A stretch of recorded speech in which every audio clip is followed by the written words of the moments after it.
आपके इस चालीसा पर्व की बहुत बहुत शुभकामनाएं बढ़ाएं।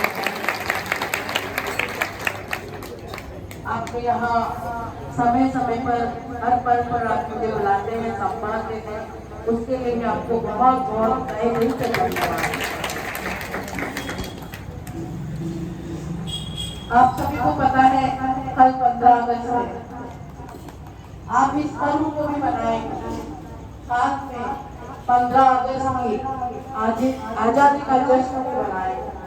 हमारा ये लक्ष्य है, हमारे देश के प्रधानमंत्री ने एक अभियान चलाया है कि हम सब हमारे घर पर तिरंगे को लहराना है।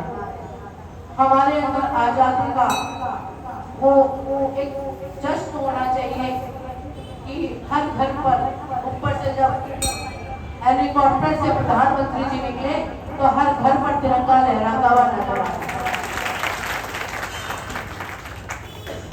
इस अभियान को तो करना ही है भाई और बहनों, लेकिन आप सभी को पता है आज 14 अगस्त और मेरे ख्याल से यहाँ बैठे कुछ भाइयों को तो अच्छे से पता होगा कि 14 अगस्त को क्या हुआ था।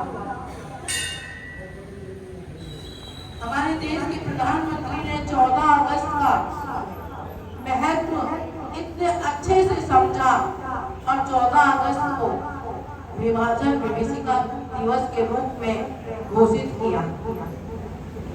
आज के दिन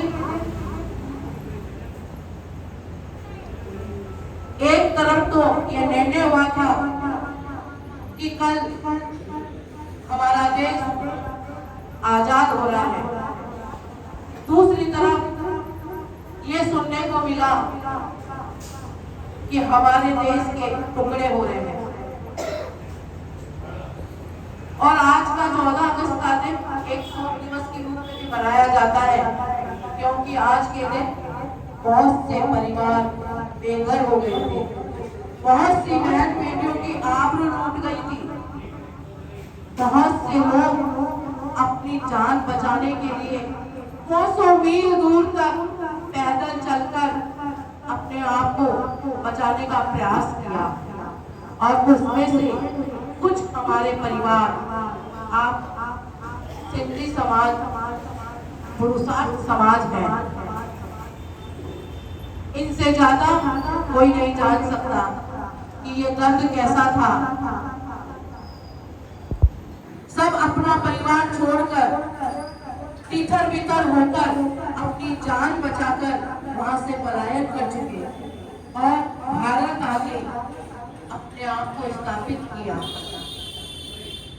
यहाँ स्थापित किया, उस समय उनके हाथ में कुछ नहीं था, केवल अपने शरीर और शरीर पर जो कपड़े थे उसके अलावा कुछ नहीं था। ये हम सबको, अपनी पीढ़ियों को, अपने बच्चों को बताना चाहिए, जो कि आज के बच्चों में इस चीज का ज्ञान नहीं है कि हमारे पूर्वजों ने किस तरीके से हमें बसाया और हमें लालन पालन करके यहाँ तक पहुँचाया।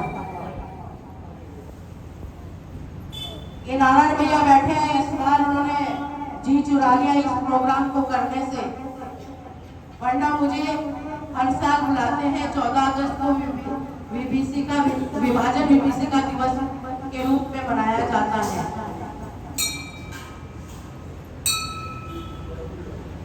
आप लोगों से हाथ जोड़ के निवेदन है कि आप लोग अच्छे से जानते हो